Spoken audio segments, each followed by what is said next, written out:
लेकिन आपकी जो जजमेंट है, आपकी जो अंडरस्टैंडिंग है, आपने जिस तरीके से करगिल के समय देखा था, आप क्या समझ पा रहे हैं? क्या चाह रहा था चीन?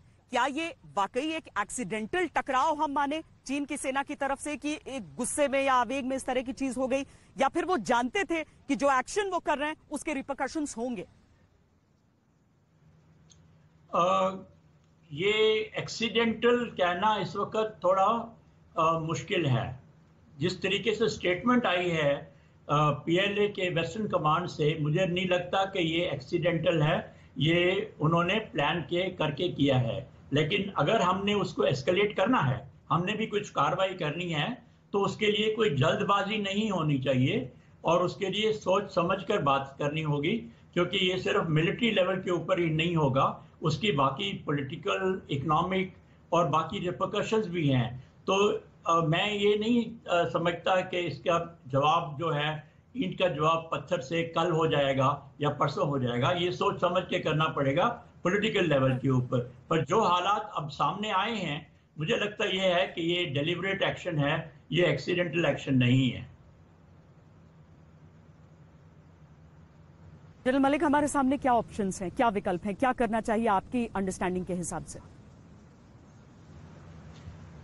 देखिए, मैंने जैसे बोला, ये पॉलिटिकल डिसीजन लेना पड़ेगा। इस वक्त फौज को तो सिर्फ यही कहा जा सकता है कि आप वहां पर डटे रहो और उनका मुकाबला करने के लिए तैयार रहो।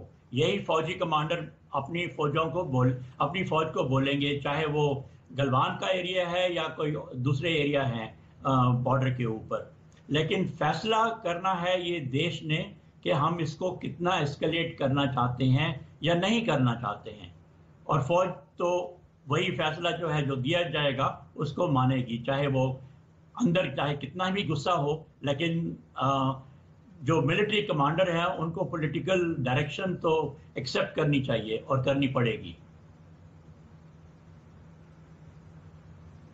जनरल मलिक, बहुत फर्क आ जाता है अगर हम पाकिस्तान जैसे देश को से डील करने की बात करें या फिर चाइना जैसे देश से डील करने की बात करें। बहुत अलग है हमारे रिलेशंस भी, इसके बावजूद कि हम दोनों देशों से युद्ध लड़ चुके हैं।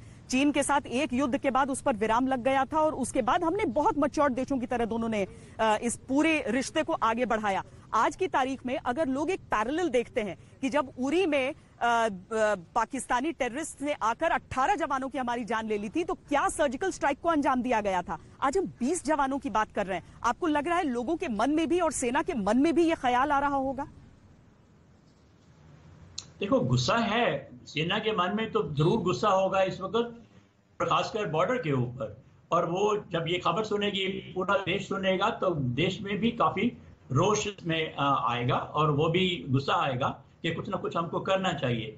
लेकिन जब हम पॉलिटिकल लेवल के ऊपर इसका डिसीजन लेंगे, तो उसकी सारी इम्प्लीकेशंस हमको समझनी पड़ेगी। उसके इकोनॉमिक इम्प्लीकेशंस क्या हैं, उसके इंटरनेशनल रिलेशंस में उसके क्या इम्पैक्ट पड़ेगा, और हमारी डोमेस्टिक जो पॉलिसीज है उसके ऊपर क्या फर्क पड़ेगा, और वो सोच समझ के उनको फैसला करना है। इस वक्त मैं समझता हूँ कि फैसला दो चीजों में हो सकता है, कि इस चीज को लोकलाइज किया जाए या इसको बढ़ाया जाए। और बढ़ाने के लिए मैं समझता हूं कि ना ये अपने हमारे हित में है, ना ही चाइना के हित में है।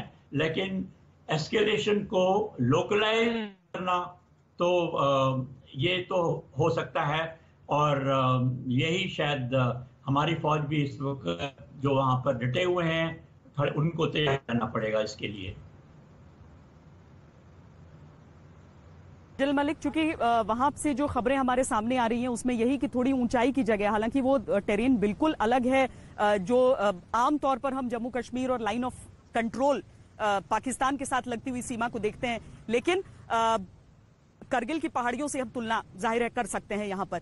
तो हम अगर हम माने कि ये जो खबरें निकल रही हैं कि वो थोड़ी ऊंचाई की जगह पर चीन के सैनिक पहुंच गए, जहां से पहले पत्थरबाजी उनकी तरफ से शुरू की गई और उसके बाद एक बहुत नैरो इलाके में जो एक छोटी टुकड़ी हमारी थी उसे फंसाकर 1:3 के मुकाबले इस तरह की चीज हुई है, तो ये वाकई बहुत ज्यादा डराती है।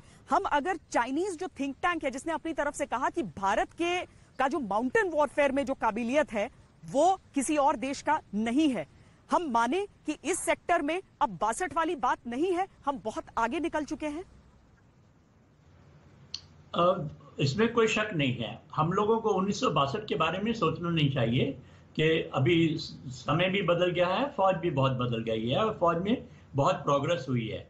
जो आप माउंटेन वॉरफेयर की बात करते हैं, तो मैं आपको ये कहना चाहता हूं कि ना सिर्फ हमारे में काबिलियत है, लेकिन मैं समझता हूं कि जो हमारे सिपाही हैं, जो हमारे जवान हैं, जो हमारी फौज है, क्योंकि उन्होंने एक्सपीरियंस किया हुआ है माउंटेन वॉरफेयर का, और कारगिल का तो 1999 में हुआ है, तो उनकी जो दृढ़ शक्ति मैंने देखी है, दृढ़ता जो मैंने देखी है जवानों में, वो मैंने कहीं और दुनिया में नहीं देखी है। तो ना सिर्फ अभी जमाना बदल गया है, हमारे इक्विपमेंट बदल गई हैं, लेकिन हमारे जो फौज के जवानों की जो काबिलियत है और उनकी जो दृढ़ता है, वो भी काफी पहले से, वो 1962 के बाद में नहीं कर सकते हैं, वो काफी अच्छी है इस वक्त।